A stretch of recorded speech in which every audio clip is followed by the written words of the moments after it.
I have three incredibly bright kids, and they are successful today despite their school experience, not because of it. Now, I know that's going to be uncomfortable to hear, and I also know for a lot of parents watching this, it's exactly what it feels like. You send your child in every day. You advocate. You show up to the meetings, and you try every strategy the school suggests. And you still watch them come home a little more deflated than when they left. If that's where you are right now, this one's for you. Hi, I'm Christine from the STEM Reset. I raised three neurodivergent kids through a school system that genuinely wasn't built for them. And what I want to share today isn't about blaming the system. It's about understanding it so you can protect what matters most. Here's the part that's hard to say out loud. When you have a child who is bright, genuinely, obviously bright, and you watch the school system struggle to see that, it's heartbreaking. Not in a dramatic way, in a quiet, accumulating way. Because it doesn't happen all at once. It's the small things. The report card that focuses entirely on what's wrong. The teacher who keeps using the word distracted. The phone call that starts with, "We're a little concerned." And you sit across from these people and you want to justify to them. Do you know what this child is like at home? Do you know what they built last weekend? Do you know the questions they ask? Do you know what they're capable of when somebody meets them where they are? But you don't always say it because you're trying to keep the relationship going, trying to keep them on your side, trying to find a way through. And meanwhile, your child is sitting in that building every day, slowly getting the message that something about them doesn't quite fit. Now, I want to be careful here because this isn't about blaming teachers. Most teachers are doing something genuinely hard with too many kids, too little support, and a curriculum that doesn't leave much room to move. This is about something structural. The school system was designed to work for most kids. And for most kids, it does. But neurodivergent children who think in systems, who need to understand the why before they can engage with the what, who learn by doing and questioning and pulling things apart, these children are being asked to learn in a way that runs against the grain of how their brains actually work. And when that happens long enough, something starts to erode. Not their intelligence, their belief in it. Because here's what the mismatch actually costs. It's not academic results. Those can be recovered. What's harder to recover is a child who has decided they're not smart. A child who used to ask 100 questions a day has quietly stopped asking. A child who used to dive into things head first now waits to be told exactly what to do first. A child who has learned that standing out in a room doesn't feel safe. So they make themselves smaller. They comply. They suppress. They manage. And from the outside, it can look like things are fine. But you know, because you see them at home. And you can see what's slowly being worn down.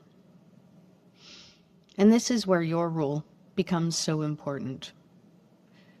Not to fight the school, not to redo everything at home, but to be the place where your child remembers who they actually are. Because the school system will tell your child a lot of things. Some of those things will be useful, some of them won't be. And your job is to make sure that the things that are wrong don't stick. That's why I never pushed homework. Not because I didn't value education. I value it enormously. But because my kids didn't need more pressure at the end of the day. They'd already spent hours trying to hold it together. What they needed when they walked through that door was to decompress, to feel capable again, to remember that home was a place where their brain was allowed to work the way it actually works, where they were allowed to be curious, to question things, to negotiate, to be exactly as much as they were. That's not soft parenting. That's protection. And here's the thing about that. It may not feel like it right now, but school ends. The specific rules and expectations and structures of school, they're temporary. But the story a child tells himself about who they are, that follows them. It follows them into their career, into their relationships, into the moments when life gets hard. And they need to know whether they're capable of figuring it out. A neurodivergent child who grows up knowing their brain is different and brilliant is a completely different adult to one who grew up thinking their brain was broken. The way they see problems, the questions they're willing to ask, the risks they'll take, the things they'll build, all of that is shaped by what they believed about themselves when they were young.